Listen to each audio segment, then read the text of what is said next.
Mr. President, sir, the Times says that you have not approved. It says you have. Who's right? Sam, no questions for press opportunity. Just kind of an important subject. Please.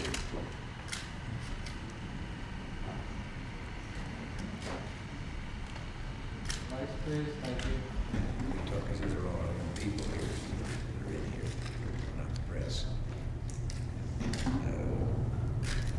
Important that we consider the relationship between our two countries, and we wanted to continue that way on the international scene. And we're watching with great interest the moves that you've been making toward reform and so forth in your economy, which will be helpful to us in this relationship too, in dealing with our Congress on the Hill.